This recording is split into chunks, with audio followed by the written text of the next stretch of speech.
तो सखड़ी कहते हैं। सखड़ी बुझा जूठा भटवा के सखड़ी कहल जाए। भात सखड़ी ओघन चार, कितना सुंदर, कितना महीन, कितना प्यारा हमनी भाषा है ना। तो सैगला छोड़े लगला। अब हार जोतक का बात कर रहे हैं। इंग्लिश में कहता है field is being ploughed. Hindi में कहता है खेत जोता जा रहा है, खेत जोता जाता है। और हमनी भाषा की कहबा आज फारनी रहे, बुझला फारनी बुझा ना। पहिल बार जोतबे तो फारनी, घोड़ी के जोतबे सवारनी, फिर जोतबे जाबर, तबे का दो तबे धान रोपबे। इतना खूबसूरत बखान हमनी के भाषा में है ना। इतना प्यारा, इतनी सुंदर, इतना मस्त हमारा कल्चर, और हम लोग धीरे धीरे अपनी भाषा, अपनी परंपरा को छोड़ने लगे। एगो कहावत है ना कि बाप को बाप कहने में दिक्कत हो रहा है, परदेसिया को काका कह रहे हैं। नमस्ते अंकल, बेटा कोई नहीं है वो। नमस्ते अंकल जी, कोई नहीं है। और बाप से मुंह फुलाई के रहा, गोतनी गोतनी से मुंह फुलाई लो। गोतनी बुझा ना, हिंदे गोतनी कहल जाए ना। हाँ ठीक है। तो ये लड़ाई की बचा के रखना तो होने की जिम्मा हो। भाई अगर भाई के भाई मानतो ना, वो तो लगबे करे। भाई अगर भाई लगन तो रहबे करता है, लेकिन जब दिन गोतनी टी गोतनी के बहन मान लेता है, कभी झगड़ा ना रहता है। तो इटा बचा के रखना तो होने की जिम्मा हो। इटा तोहनी के जिम्मा हो, इटा तोहनी के बचाए के रखे है। तो आरे को कल्चर के बात करे चाहबे, आरे को बात करे चाहबे, तनी इधारी नेगेटिव हो कि ना तनी बताइए, तबे बात करबे। हमनी को उधार के कोई अगर शादी करने जाते हैं, विवाह करने के लिए, शादी विवाह समझ रहे हैं, शादी करने के लिए अगर कोई जाते हैं, अगर लड़का है तो हम लोग आम का पेड़ से पहले उसको शादी करते हैं। इधर होता है, लड़का है तो आम का पेड़ से, और लड़की है तो महुआ का पेड़ से। बरोबर, ठीक ठीक। लड़का है तो आम का पेड़ से, लड़की है तो महुआ का पेड़ से। अच्छा एक बात बताइए, ये नियम तो आप और हम बनाए हैं नहीं ना? ये नियम तो आप और हम बनाए हैं नहीं, हमारे उन पुरखों ने बनाया है जो कलम नहीं चलाते थे, जो किताब नहीं पढ़ते थे, यानी हमारी तरफ पढ़े लिखे नहीं थे, उन्होंने बनाया है। लेकिन देखो समझिएगा कितना इसका साइंटिफिक प्रमाण है। थोड़ा समझाएंगे, रुकिए अभी सुन लीजिए पूरा। आम से किसका शादी होता है? लड़का का। उसका एक वैज्ञानिक प्रमाण है, साइंटिफिक रीजन क्या है? अगर डबकते हुए, डबकल समझा ना, डबकते हुए, उबलते हुए, खोलते हुए पानी में आम का पत्ता डाल के अगर उसको अगर पिलाने का काम अगर बेटा को किया जाएगा तो बेटा बलवान बनता है। इसीलिए उसका शादी आम का पेड़ से। बहुत बुद्धिमान था हम लोग का पुरखा लोग, बहुत तेज था, बिना पढ़े लिखे लोग बहुत तेज था, इसीलिए उसका शादी आम का पेड़ से करके हम लोग जाते हैं। अब बेटी की बात करते हैं, महुआ से ना, हिंदू व्यवहार है ना, इधर भी महुआ से ही होता है ना, हम लोग को उधर भी महुआ से ही होता है। कोई बहन अगर गर्भवती हो, बच्चा जन्म देने के समय उसको अगर महुआ खिलाइएगा, महुआ का सेवन कराइएगा, तो उसके गर्भ में जो बच्चा जन्म लेगा वह बलवान पैदा होगा। इसीलिए लड़की का महुआ के साथ, लड़का का आम के साथ। इतनी खूबसूरत, इतनी मिठास हमारी भाषा में, हमारी संस्कृति में है। और हम लोग उन भाषाओं को श्रेय दे रहे हैं जिन भाषाएं हमें खत्म करने के लिए आई है ना। ये जो भाषाएं हैं, भोजपुरी विशेषकर, भोजपुरी गाना इधर भी कभी कभी सुने हैं क्या बजते हुए? अच्छा एक बात बताइए, एक भी गाना ऐसा है कि एक भाई बहन के साथ बैठ के सुन सकती है? हाँ कि ना? नहीं ना। तो ये भाषा तो हमारी पहचान को, हमारी संस्कृति को, हमारे कल्चर को मिटाने के लिए आई है। अरे भोजपुरी के लोग जो वहाँ के लोग हैं, वे लोग भी अपनी भाषा का विरोध करते हैं, तो हम कैसे स्वीकार कर लेंगे? और एक बात, एगो थोड़ा सा बताते हैं कि आखिर बाहरी भाषाओं का डर क्यों है। कि भाई बहुत सारे लोगों के मन में ये आता होगा कि तुम अपनी भाषा की बात करो ना, बाहरी भाषा को छोड़ो, उससे क्या डर है? तो एक विद्वान ने कहा है, literature is the mirror of society. English में कहावत है, literature is the mirror of society, यानी साहित्य समाज का दर्पण होता है। साहित्य समाज का दर्पण होता है। तो साहित्य का मतलब क्या थोड़ा जान लीजिए। साहित्य का माने सिनेमा, सिनेमा का असर यानी टीवी का असर यहाँ जमीन में है कि नहीं है, गांव में है कि नहीं है कैसे थोड़ा बता देते हैं।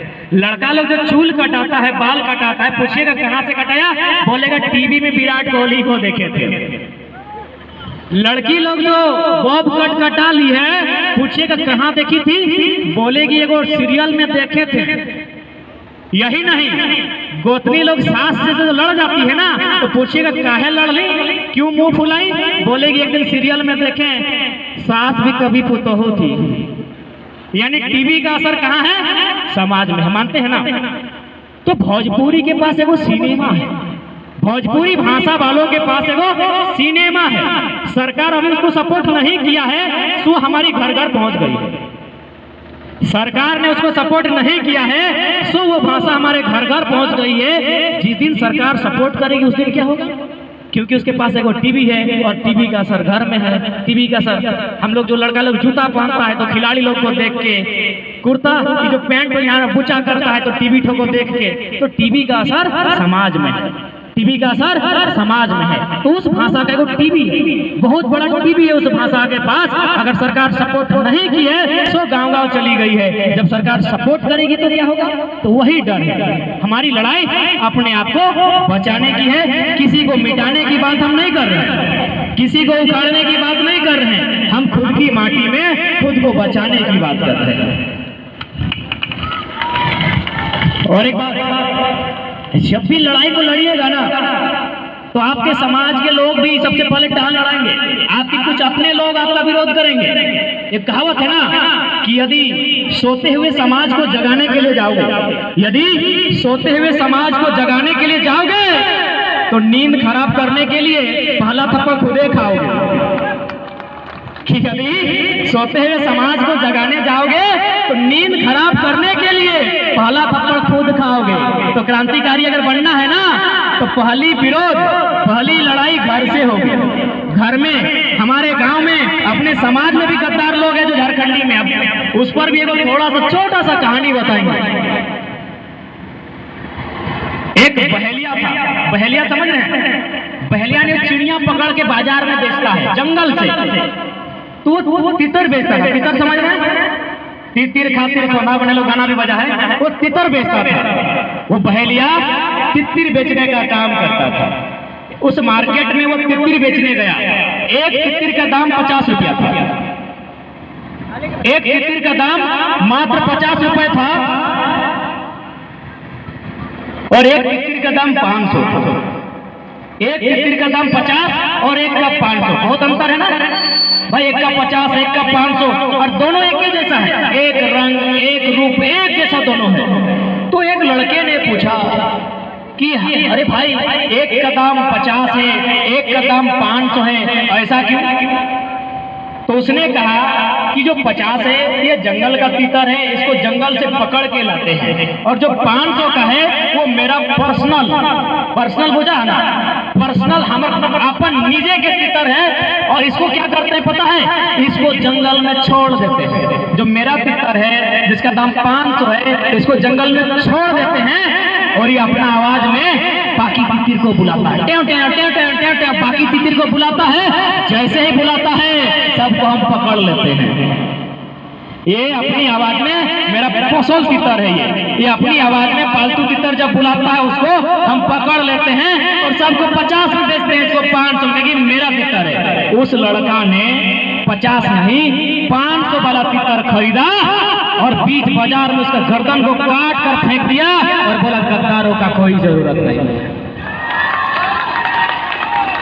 वही तितर 500 वाला ही ना बाकी को फंसा के लाता था, 500 वाला तितर ही बाकी जंगल के तितर को अपनी आवाज में फंसा के लाता था। ठीक उसी प्रकार आपके गांव में जितना भी जमीन दलाली हुआ है, कंपनी को बेचने का बात हो, बहरिया को बेचने का बात हो, डायरेक्ट चाहे इनडायरेक्ट, एगो न एगो ऐसा होगा जो आपके गांव के बीच का आपका गद्दार होगा।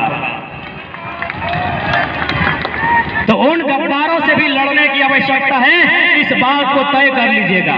अब मैं थोड़ा सा, चूंकि कोल्हान आदिवासी समाज को मैं एक संदेश देना चाहूंगा। बहुत सारे आदिवासी थोड़ा सा कंफ्यूजन में है कि भाई हेमंत सोरेन तो आदिवासी मुख्यमंत्री है, तो मैं उनको सीधा संदेश दूंगा आदिवासी समाज के भाइयों को, बहनों को, माताओं को कि आप बिरसा मुंडा को मानते हैं या हेमंत सोरेन को?